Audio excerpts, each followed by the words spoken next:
A lot for you to say it's the darkest you've ever felt anything. Yeah, I went to Haiti like right after the earthquake and stuff, but it was just so heavy in my stomach. I felt like I was going to get sick, and I knew right then I had a choice to either walk into the brothel behind the house or just stand out there in fear. And I was like, I'm doing this. And so as soon as I took the first step, it was just like all the heaviness and fear like broke off.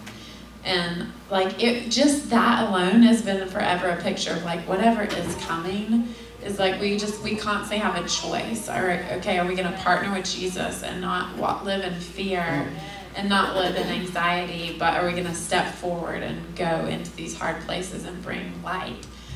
And so I felt the presence of the Lord, just like, it was like one step, and I felt like I was like a lion that was ready to rip off the head of the enemy. So, and I walked behind, and I see a girl, and I just asked her, what's your name? And she said, Virginia. And I think we both prayed. We said, what do you want prayer for? And she immediately just says, I don't want to live here. I don't want to be here. I want a family. I want a husband. I want children. I don't want to be here. And it was, I think we can both relate to this, but it was like, oh my goodness, I prayed for this in the prayer room so many times, but never did it feel so real. Like, this is reality. No woman chooses this. This is like a way of life and bondage, and that she's totally held captive. So. Dustin, what was it like for you walking in the backyard? Well, I think just you two went in first. All of us were kind of like, what is going on? Now, Destiny, how old are you right now? 17. You were 16 then. Yeah. I've got a 16-year-old on my team, actually two of them, and we're walking into the backyard of a brothel in the most dangerous neighborhood in the world, basically. And so I don't blame you for being afraid. That's my point. So we're all kind of standing out there. Some of the police were out with us, and they just charged back, and we're all kind of like, do you want to go? No, I don't want to go. You want to go? No, so let's stay here. So we stayed there, and this lady comes running out, and she has a baby with her who's like 8 or 9 months old. And the house is like torn to pieces. The windows are smashed out. There's not one piece of furniture in the whole house. There's mattresses it's on like the floors. Partly burned it's just trashed. And so she like runs out with this baby after they had gone back, and she's like, look it, this is no place for me to raise my baby. I don't want to be here. How do I get out of here? And we're all like, what? And actually she didn't have the baby, so she goes, come see my baby, come see my baby. So we just go back with her, and you kind of follow the house around to the backyard, and you walk in the backyard, and it's really intense. It's like burnt grass with this huge mattress that has been burned, covered in trash, like looked like a dump. And there's the house, and then a little building with like 3 or 4 bedrooms. It's just bedrooms with just beds and padlocks on the outside of the doors and bars on the doors and the windows. But the doors were open, and you see the beds, and they're completely sunken in. The beds are supposed to be white, but they're black, filthy.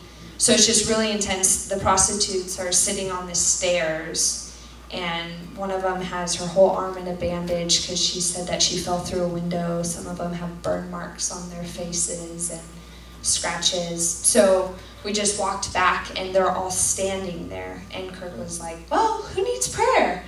And they're all kind of like, staring at us. And then some of them needed prayer for healing. Some of them just wanted prayer.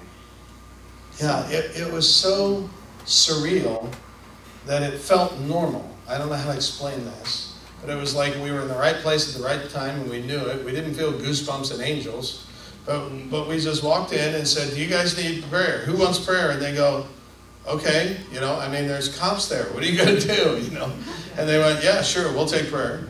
And so we get around 2 by 2, but first I get that baby. I wanted that baby. I go, can I hold your baby? She goes, sure. She hands me this baby. Might have been, I think he was actually younger than that, but he was way big. It was like a 2 bowling balls that she hands me. And I'm holding this baby, boom, and I just move right away, just to another part of the yard, and I go, you're going to know Jesus. Jesus died on the cross for your sins. You're like Samuel. You're going to hear his voice. And I'm just pouring my guts out. Every gospel message I could think of, I preached to that kid in less than 30 seconds, man. I was just pouring, because the word of the Lord is like a seed. And it'll go in and bear fruit, you know. Who knows, you know, you think about a baby that's there growing up in a brothel, you know, and some guy walks in the backyard and prophesies over that baby. What will that baby be? You know, and I see just this massive potential for a who knows scenario breaking out. So I'm just spitting as much gospel of Jesus Christ as I can. This baby's just wide-eyed, you know. He was so cute, you know, and I'm hugging and loving on him. And then I turned to Josiah, who was one of our young guys on the trip. I mean, he was, what's he, 20 or something? 21. He's 22. Okay, so he would have been 21 then. I go, here, Josiah, take this baby. Now, Josiah's not really the kind of guy to hold a baby. But he just takes this baby, he starts praying in tongues over this baby and walking back and forth with this baby. And so we say, can we pray for you? And the girl says, yeah, I want a different lifestyle. I want a husband and I want a family.